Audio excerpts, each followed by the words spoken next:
What will Federal Reserve officials likely say about rising long-term U.S. interest rates? Recently, we heard from Fed Bank of Richmond President Thomas Barkin saying that he remains optimistic that the U.S. economy will continue to recover and rising government bond yields do not worry him very much. And I think this will be what we'll hear from the majority, if not all of the representatives from the Federal Reserve.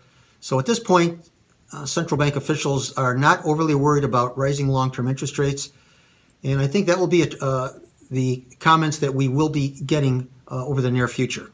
Will major central banks employ yield curve control measures to limit upward pressure on long-term interest rates? So one reason that I think that the central bank officials are not that worried about rising long-term yields is that the major central banks, I believe, will employ a variety of tools to mitigate rising long-term interest rates. I think that they can either buy more assets, they can extend maturities, and in fact, the Reserve Bank of Australia already acted by launching a surprise bond buying operation last week, effectively doubling the amount of their quantitative easing program. So central banks do have the tools, and I think that they will be at least somewhat successful in limiting the increases in the longer-term interest rates. Soybean, corn, and wheat futures backed off from contract highs. Why? What is the expected futures direction in March? Corn, soybean, and wheat futures backed off contract highs due to switching of corn and soybean export demand from U.S. to South America.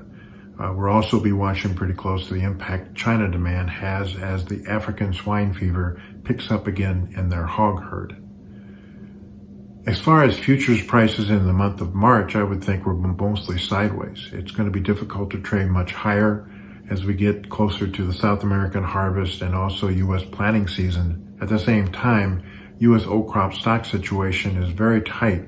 It leaves very little wiggle room as far as increase in demand. What will the USDA say in their key March reports? As far as March USDA reports, they will be key reports. On March 9th, USDA will come out with new S&Ds.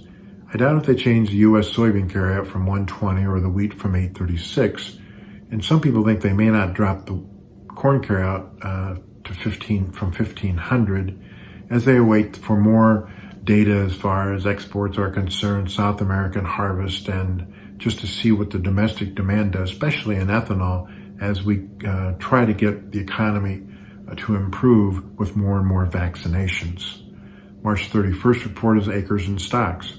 The USDA forum said 92 million corn acres, 90 million beans, and 45 million wheat. Last year we had 91 million corn, 83 million beans, and 44 wheat. Some people think we need that 182 million corn and soybean acres to satisfy demand and get a little bit of increase in 21-22 stocks. They also will give us March 1 stocks, which both corn and beans will be below last year. That could be tightening up the marketplace. So we'll be watching cash, we'll be watching spreads. It is interesting that some analysts are suggesting that longs move their buying to new crop, November beans and D's corn, in front of the growing season and making sure that we have perfect weather, increase acres to increase the carryouts.